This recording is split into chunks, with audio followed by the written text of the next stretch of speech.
Hey everybody, Roger Levin here with your Specialty Practice Pearl of the Week. I thought I'd make a few of these pearls on the subject of maintaining your referring doctor relationships. Now, it may sound like I've done this before. I probably have talked a lot about that because the foundation of all referral marketing is relationships. But I want to talk specifically about maintaining those relationships, not growing them, not adding new referral sources. We'll talk about that. We've talked about that. We'll always talk about that. But right now, I want to focus with you on what are you doing and not doing that you should be doing. The first thing is to build out your annual marketing calendar. If you don't have an annual marketing calendar, I consider that a formula for potential failure, plateau, complacency of the marketing program.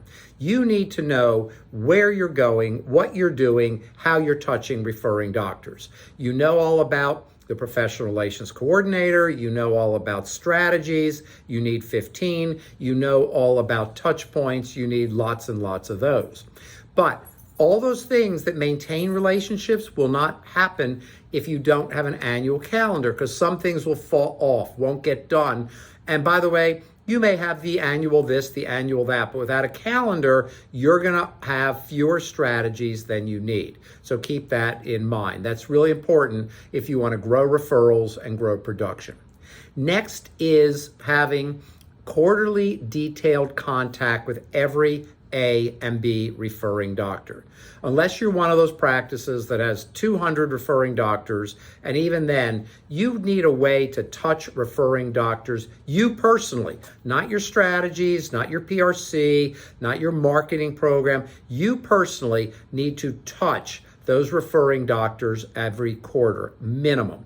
If you're not talking to your A doctors regularly, and I don't mean just your top A, your second A, your third A, but all your A's, all your B's, at least quarterly, you are not in the game. And my advice, get in the game.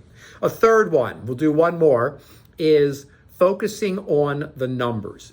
I can't tell you. Angela Pickett, our Vice President of Consulting, talks all the time about the numbers, the numbers, the numbers. And she's one of the best consultants I've ever seen in my life. She's now a Vice President here. But the point is that she knows from great successes for many, many years, it's all about the numbers. How many referrals did we get this year, this month, this day? How many came in? How many accepted treatment? What are the production numbers? What's the practice production? Focus on the numbers. They tell you a story. They show you your strengths and weaknesses. They inspire you. They motivate you. They can even scare you. And I don't like to do scary, but if the numbers are scary, then you need to know that. You need to face the reality, confront the brutal facts, and then design strategy to go forward. As always, I wish you increased practice production and referrals every year. And I'm going to continue with these maintenance of relationship strategies in your next Pearl of the Week. I'll see you next week.